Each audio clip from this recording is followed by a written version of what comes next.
Bonsoir à tous. À la une de l'actualité, clôture ce dimanche de la session des deux chambres du Parlement, le Conseil de la Nation et la PN en présence du Premier ministre et des membres du gouvernement. Le général de corps d'armée, chef d'état-major et vice-ministre de la Défense nationale, Ahmed Gaïd Salah, a effectué ce dimanche une visite à l'Académie militaire de Shelchel à la veille de la sortie de promotion annuelle de cette académie. Atterrissage tôt ce matin du premier vol d'Air Canada à l'aéroport international Houellebou Boumediene. Cette nouvelle ligne va assurer la liaison Montréal-Alger 4 fois par semaine. On y reviendra dans ce journal. Et puis l'activité de montage de véhicules en Algérie est devenue une forme d'exportation déguisée, ce qui nécessite une révision de la réglementation de cette activité. La déclaration du ministre de l'Industrie, on l'écoutera également dans ce journal.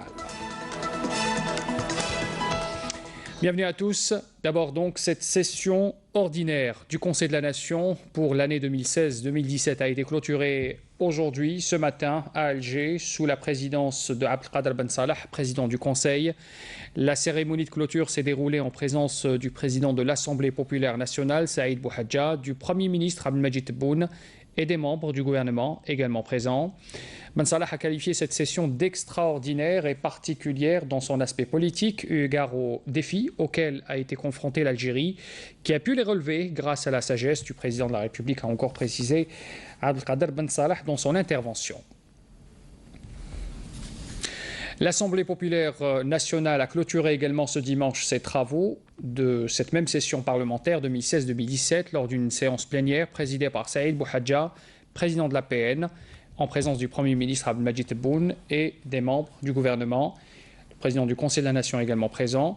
Puis dans une allocution prononcée à cette occasion, Bouhadja avait affirmé que la session parlementaire tenue pour la première fois en une seule session en vertu de l'amendement constitutionnel de 2016 était très positive, eu égard à la nature de l'importance des lois adoptées.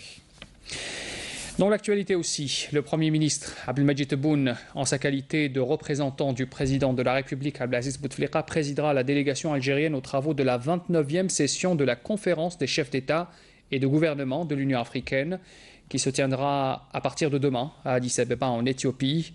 Le Premier ministre présentera au nom du président de la République un mémorandum sur la stratégie africaine en matière de lutte contre le terrorisme qui devra servir de feuille de route pour l'ensemble des efforts de l'organisation continentale dans le cadre de la lutte contre ce phénomène transfrontalier. L'importance de la jeunesse, le problème de la sécurité et de la paix en Afrique, mais aussi la réforme de l'organisation panafricaine, le libre-échange, l'émigration et l'agenda du développement pour 2063 sont autant de sujets qui seront examinés également dès demain à ce 29e sommet à Addis Abeba. Les détails avec Abdelmajid Makassi. Le potentiel jeunesse est un atout indéniable pour le continent africain. Pourtant, cette frange de la société reste toujours en marge en dépit de tout le poids qu'elle représente et la valeur ajoutée qu'elle pourrait apporter à la croissance des économies africaines. Et ce n'est pas vainement que le 29e sommet de l'Union africaine a pour thème tirer pleinement profit du dividende démographique en investissant dans la jeunesse. Un slogan que l'Algérie avait déjà compris et a pris en charge depuis fort longtemps. Plus encore, la dernière constitution révisée a consacré un grand chapitre à la jeunesse, notamment en ce qui concerne l'emploi et l'éducation, en plus de l'implication efficiente de cette frange de la société dans le champ politique et le développement économique du pays.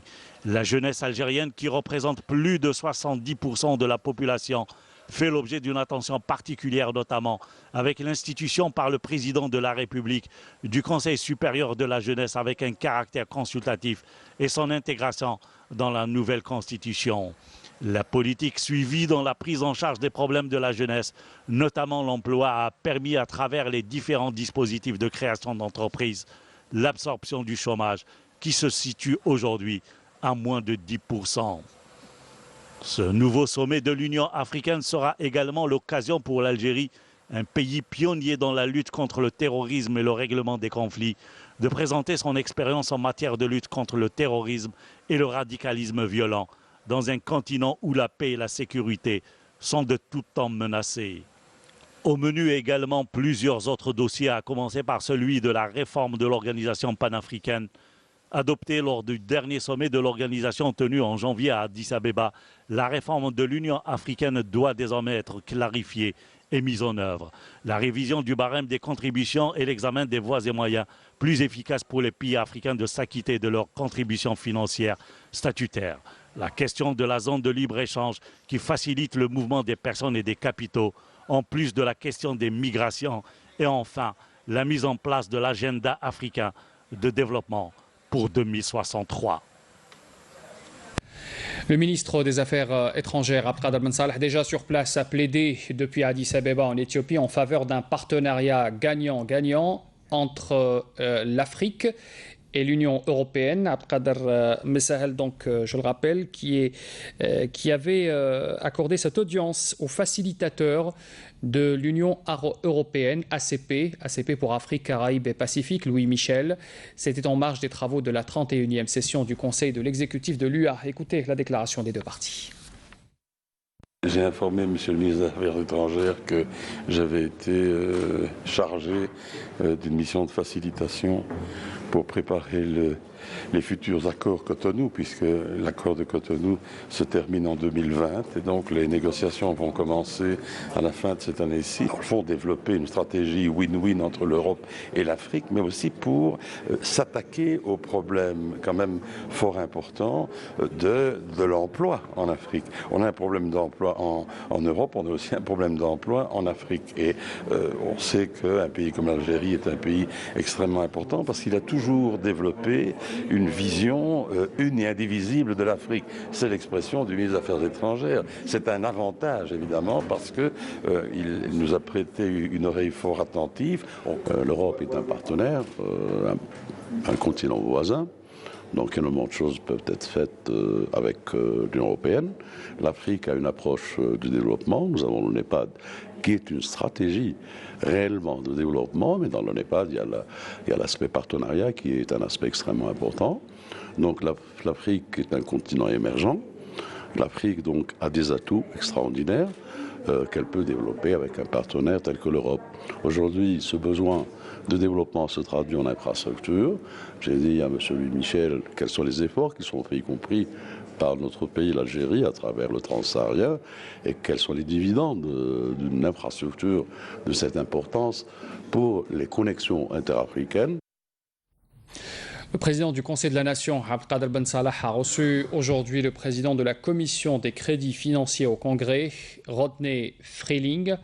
Le Congrès américain, il faut le rappeler. L'entrevue s'est déroulée en présence de l'ambassadrice des États-Unis, Johanna Boalachik. Cette rencontre a permis de passer en revue les relations bilatérales existant entre l'Algérie et les États-Unis et les moyens de les hisser au niveau des relations parlementaires. Les deux parties se sont par ailleurs penchées sur les questions d'intérêt commun, notamment la lutte contre le terrorisme, la situation en Libye et sur le continent africain. À l'occasion, le président de la délégation américaine a énuméré les réalisations de l'Algérie dans le domaine des libertés individuelles et de la liberté de la presse. Le général de corps d'armée, chef d'état-major de l'armée nationale populaire, vice-ministre de la Défense nationale, Ahmed Gaïd Salah, a effectué aujourd'hui une visite à l'académie militaire de Cherchell. C'était la veille de la sortie de promotion annuelle de cette académie. Le général de corps d'armée avait prononcé une allocution dans laquelle il a rappelé que la révolution algérienne a constitué une vraie école qui forgeait des hommes imposants, déterminés et convaincus. Abdelhalim Yaïch. À l'Académie militaire de Cherchell Houari Boumediene, le général de corps d'armée, vice-ministre de la Défense nationale et chef d'état-major de l'armée nationale populaire, Ahmed Gaïd Salah, a effectué une visite à la veille de la sortie annuelle de promotion. Le général de corps d'armée a présidé une réunion avec les cadres, enseignants et élèves de l'Académie où il a prononcé une allocution d'orientation suivie par visioconférence par les éléments de toutes les unités de l'ANP et à travers laquelle il a mis l'accent sur l'importance de cette rencontre qui coïncide avec les festivités commémorant l'un des jours les plus mémorables du pays, à savoir la fête de l'indépendance et du recouvrement de la souveraineté nationale.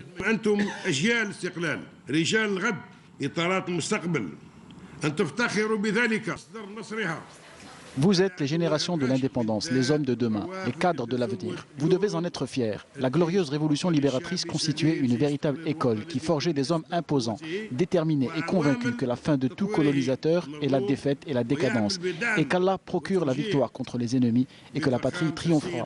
Tels sont les véritables facteurs de réussite de la révolution de votre peuple et la source de sa force et de son triomphe contre son ennemi, colonisateur haineux, discriminatoire et tyrannique. De ces facteurs aussi puise aujourd'hui l'ANP, digne héritière de l'armée de libération nationale, tous les éléments de sa force, de son développement escompté et ambitionne, avec le soutien et les orientations du président de la République, chef suprême des forces armées, ministre de la Défense nationale, à réunir tous les facteurs de réussite conformes aux nobles principes et valeurs nationaux. L'occasion a ensuite été donnée aux cadres et éléments des unités de l'ANP à travers les 6 régions militaires d'exprimer leur grande fierté de faire partie de l'ANP et de leur immuable engagement en toutes circonstances à se sacrifier pour sa sécurité, sa stabilité et sa souveraineté. Le général de corps d'armée a achevé sa visite en assistant à une présentation du général-major Ali Siden, inhérente à la formation scientifique, technique et militaire qu'offre l'Académie à ses élèves stagiaires. Dans l'actualité aussi, le ministre de la Justice, garde des Sceaux, Taïb Louha, a affirmé ce dimanche à Alger que l'enquête préliminaire relative à l'enfant Houssam Belkacmi dont le corps a été retrouvé sans vie après plusieurs jours de sa disparition à Bousmaïl, dans la wilaya de Tipaza, était en cours avec précision, tant au niveau des procédures relatives à l'enquête, au constat et des faits, ainsi qu'à celle de l'autopsie. Louha a précisé qu'une fois les résultats préliminaires connus, le procureur de la République tiendra une conférence de presse pour annoncer donc les résultats de cette enquête. L'enfant Houssam Belkacmi, il faut le rappeler, a été retrouvé mort dans une mare d'eau près de l'autoroute reliant Bousmaïl à Khmesti. Il avait été identifié hier par sa famille après 3 jours de sa disparition. Sortie de promotion dans plusieurs écoles militaires à travers toute l'Algérie. En voici le résumé avec Amel Messaïda. Sortie de la 30e promotion de l'École nationale de santé militaire baptisée du nom du Shahid Al-Abah Nour-Din. Une cérémonie présidée par le général-major Mohamed Zennahi, secrétaire général du ministère de la Défense nationale. La cérémonie s'est déroulée conformément aux us militaires, commençant par le passage en revue des carrés de formation suivi par une allocution prononcée par le commandant de l'école, la prestation de serment par les promotions sortantes, la remise des grades et diplômes pour arriver à la passation de l'étendard de l'école.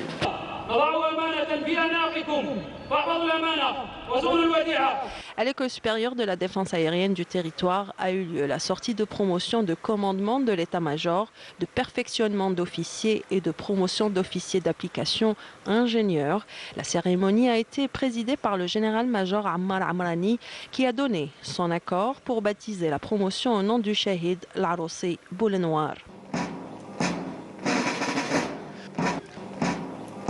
À l'École supérieure de guerre de Temenfos s'est déroulée sous la présidence du général-major Sherif Zerrad, chef du département emploi préparation à l'état-major de l'AMP, la sortie de la 10e promotion de la session d'études militaires 2015-2017.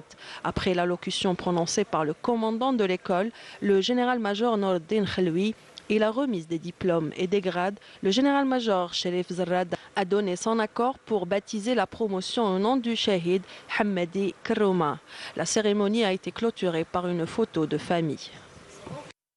Puis le général-major Saïd Bey, commandant de la 2e région militaire, a présidé ce dimanche à Tlemcen la cérémonie de sortie de 6 promotions de l'école d'application du transport et de la circulation, présence des autorités civiles et militaires. Il s'agit de la 51e promotion de la session perfectionnement ainsi que la 22e promotion de la session d'application, de la 30e promotion de la capacité militaire professionnelle du second degré, de la 60e promotion de la capacité militaire professionnelle du premier degré, de la 6e promotion de la capacité militaire professionnelle du premier degré de formation des formateurs et enfin de la 34e promotion de certificat militaire professionnel du second degré. Revenons à présent sur cette déclaration du ministre de la Justice, garde des Sceaux, Taïb Louha, qui avait affirmé donc que l'enquête préliminaire relative à l'enfant Houssam Belkacmi dont le corps avait été retrouvé sans vie après plusieurs jours de sa disparition à Bousmaïl. Le ministre avait précisé bien sûr que les procédures relatives au constat et des faits ainsi qu'à celles de l'autopsie sont en cours. Je vous propose d'écouter sa déclaration. بدقة سواء بالنسبة للإجراءات المتعلقة بالمعاينة. L'enquête préliminaire est en cours avec précision, tant au niveau des procédures relatives au constat des faits qu'à celle de l'autopsie. Et une fois les résultats préliminaires connus, le procureur de la République tiendra une conférence de presse pour les annoncer. L'opinion publique sera informée des tenants et aboutissants de cette affaire complexe et j'invite dans ce sens la famille médiatique à ne pas donner des analyses hâtives, car il s'agit d'une catégorie vulnérable, à savoir les enfants, et que ces analyses peuvent aller en contresens des résultats de l'enquête. Volet économie à présent pour vous parler de l'Algérie qui demeure une destination attractive pour les entreprises américaines offrant d'énormes potentialités de croissance aux investissements étrangers. C'est ce qu'a indiqué le département d'État dans son rapport de cette année sur le climat d'investissement dans le monde. Explication à Mel Siritela. L'investissement en Algérie est très porteur. Dans son rapport de l'année 2017 sur le climat d'investissement dans le monde, le département d'État américain indique que plusieurs secteurs offrent potentiellement des opportunités considérables de croissance à long terme pour les entreprises américaines dans des secteurs stratégiques comme l'agriculture, le tourisme, les technologies de l'information et de la communication, la construction automobile, l'énergie et la santé. Le rapport met en exergue la stabilité de l'Algérie comme facteur d'attractivité pour l'investissement direct étranger. Il évoque également le programme de diversification de l'économie mis en place par le gouvernement pour promouvoir la croissance économique. Le document précise que le nouveau code de l'investissement offre à ce titre des exonérations fiscales à long terme ainsi que d'autres incitations, mais note par ailleurs que les entreprises américaines doivent surmonter les barrières linguistiques, la distance et faire face également à la concurrence des autres entreprises étrangères.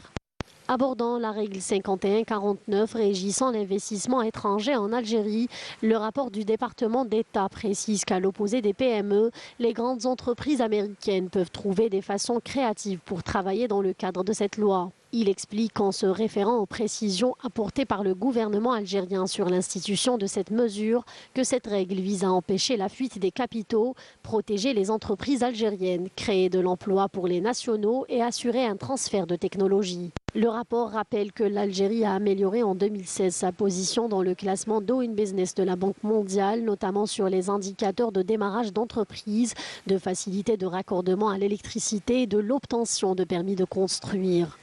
Sur le plan financier, le rapport note que les banques en Algérie affichent une solide santé financière malgré la baisse des liquidités. Le marché financier adéquatement réglementé fonctionne efficacement, précise le rapport qui rappelle l'objectif de l'Algérie d'atteindre une capitalisation boursière de 7,8 milliards de dollars dans les 5 prochaines années. Le rapport note enfin que la cellule de traitement du renseignement financier a été renforcée par l'application d'une nouvelle réglementation qui a donné plus de pouvoir à cet organe pour lutter contre les transactions financières illicites et le financement de terrorisme. Retenons à présent cette déclaration faite ce matin en marge de la clôture de session parlementaire par le ministre de l'Industrie et des Mines, Mahjoub Bedda. Il affirme que l'activité de montage de véhicules en Algérie était devenue une forme d'exportation déguisée, ce qui nécessite une révision de la réglementation de cette activité. Écoutez sa déclaration. Le taux d'intégration Le taux d'intégration n'a pas atteint le niveau attendu. Il faut que tout le monde s'aligne à la nouvelle politique du gouvernement à travers la création de sociétés de sous-traitance.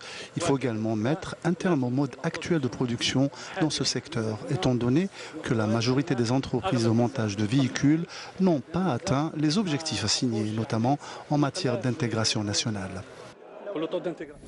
Le ministre de l'Industrie et des Mines, Mahjoub Bedda, qui s'est entretenu aujourd'hui avec la vice-premier ministre du Québec, également ministre de l'Industrie, ministre de la Petite et Moyenne Entreprise, de l'Allègement réglementaire et du Développement économique régional du Québec, Lise Thériault, avec qui il a abordé les opportunités d'investissement canadiens en Algérie ainsi que sur les grandes lignes du plan d'action du gouvernement récemment présenté. Le renforcement des relations algéro-canadiennes, notamment dans le domaine économique, a été également évoqué ce dimanche lors d'un entretien élargi entre le secrétaire général du ministère des Affaires étrangères, Hassan Rabhi, et la vice-ministre du Québec, Lise Thériault.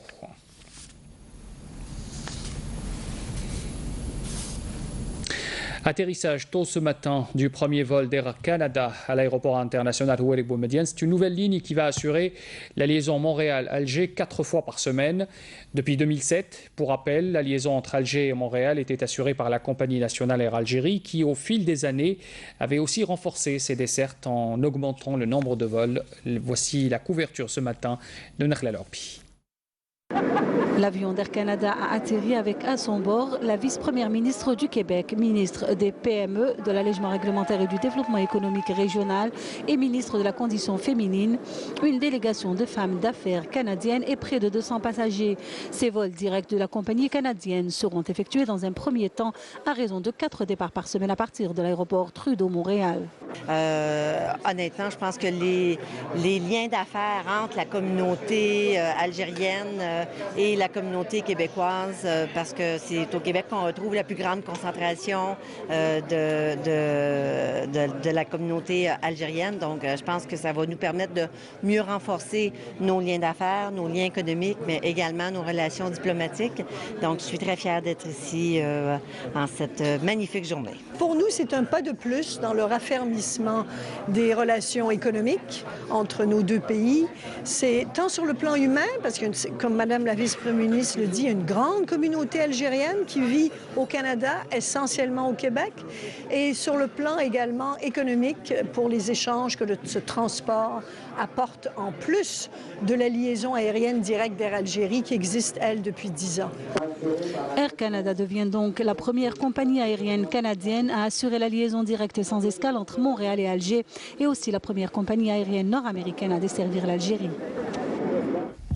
Retenez également cette information, la session spéciale du baccalauréat aura lieu du 13 au 18 juillet de la même façon que celle de juin. C'est la déclaration de la ministre de l'Éducation Nouria Benrabrit en marge de la clôture de la session ordinaire du Conseil de la Nation. Les candidats de cette session pourront retirer les convocations à partir du 4 de ce mois pour ce qui est des résultats du baccalauréat ordinaire, session 2017, dont l'annonce était initialement prévue le 15 juillet. Ces résultats seront finalement connus à la fin de ce mois, précise encore la ministre de l'Éducation nationale. Sport à présent, en cette 4e journée du 13e championnat d'Afrique junior à Tlemcen, l'Algérie a obtenu sa 14e médaille ce matin, une médaille en bronze, l'œuvre de Souhila Azi sur le 10 km marche. Les autres faits marquants de ces championnats dans ce compte rendu signé Mokhtar Hamadi. Les journalistes, commentateurs et reporters, vous les connaissez certainement. Mais ceux qui vous offrent de belles images à chaque retransmission, on les surnomme les chevaliers de l'ombre. Tout passe par leurs doigts de fée. Pour ce championnat d'Afrique, les responsables de la télévision algérienne ont désigné les techniciens de la station régionale d'Oran pour assurer 5 jours de direct. Et pour chapeauter tous ces ateliers, images, son, synthé, le maestro Yazid Belkout, l'un des rares réalisateurs à maîtriser les événements de grande envergure. Il y a une différence énorme parce qu'il y a une différence entre le foot et l'athlétisme. Le foot, c'est des caméras plus ou moins, elles sont fixes. Et là, on est obligé, surtout quand on a moins de caméras, on est obligé de changer. Chaque caméra, je lui donne peut-être 3 à 4 plans à faire. Bonjour, Nasrallah. Donc, j'assiste Yazid dans ce petit marathon parce qu'on a l'antenne pratiquement depuis 16 heures. Nkemlo tel 20 heures. Donc, ça nous fait 4 heures d'affilée. Pour l'anecdote, je mets des cassettes pour couvrir 4 jours. Clinaon fait 2 jours. Donc, on a dû appeler du renfort. Et il y a 4 heures de matière à enregistrer sur plusieurs disciplines. Avec cette caméra, une équipe technique qui se démène. Alhamdoulilah, pour le moment, ça se passe très bien. Et pour assurer une transmission des signaux aux normes internationales, la télédiffusion algérienne est dotée d'équipements technologiques dernier cri. L'impact médiatique de ces 13e championnats d'Afrique est palpable et ce ne sont pas ces centaines de familles qui se sont déplacées au stade l'Elhassi qui nous contrediront.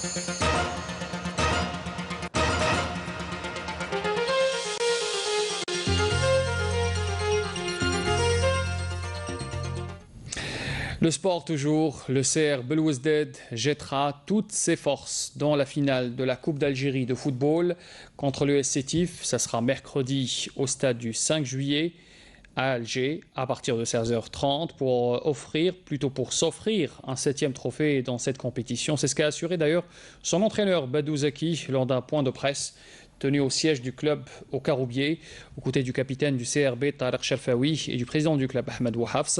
Le maillot officiel de l'équipe a été également présenté devant la presse, sans oublier le trophée de la Coupe d'Algérie de football qui a été présenté également aux supporters du CR Belouizdad 24 heures après leurs homologues de l'Entente de Sétif, l'autre club finaliste de cette épreuve populaire. Et puis pour terminer ce journal, une destination au sud du pays, au Tassili Nadjer, une zone touristique, vous la connaissez, et c'est une zone géologique remarquable dans les formations rocheuses émergeant au milieu des dunes, crée des paysages d'exception. On voit cela en images avec Somia Zawali. À 2300 km au sud d'Alger, Janet nous accueille pour nous faire découvrir toute sa beauté. Un patrimoine matériel et immatériel nous est alors dévoilé. Et l'une des curiosités de la capitale du Tassili Nadjer, ce sont ses qsour, El Mihan, Azlouaz et Adjahil, construits à base de pierre et de terre. Ces 3 qsours sont abandonnés et sont restés dans un état lamentable. En 2009, les cadres du parc national du Tassili Nadjer ont adressé un dossier pour leur classification au ministère de la Culture. Mais ce n'est toujours pas le cas.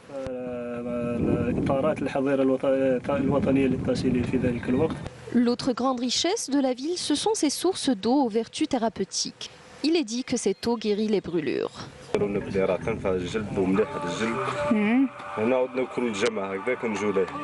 Avec toutes ces richesses, le Tassili Nadjer constitue le trésor des fins fonds des sables.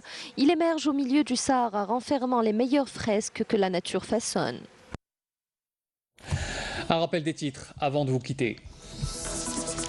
Clôture ce dimanche de la session des 2 chambres du Parlement, le Conseil de la Nation et l'APN, en présence du Premier ministre et des membres du gouvernement. Le général de corps d'armée, chef d'état-major de l'ANP et vice-ministre de la Défense nationale, Ahmed Gaïd Salah, a effectué ce matin une visite à l'Académie militaire de Cherchell à la veille de la sortie de promotion annuelle de cette académie. Atterrissage tôt ce matin du premier vol d'Air Canada à l'aéroport international Houari Boumediene. Cette nouvelle ligne va assurer la liaison Montréal-Alger 4 fois par semaine. Et puis nous avons écouté également dans ce journal cette déclaration sur l'activité du montage de véhicules en Algérie qui est devenue une forme d'exportation déguisée, ce qui nécessite une révision de la réglementation de cette activité. C'était la déclaration du ministre de l'Industrie et des Mines faite ce matin en marge de la clôture de la session du Conseil de la Nation. Fin de ce journal, merci de l'avoir suivi, très bonne soirée à tous, à demain.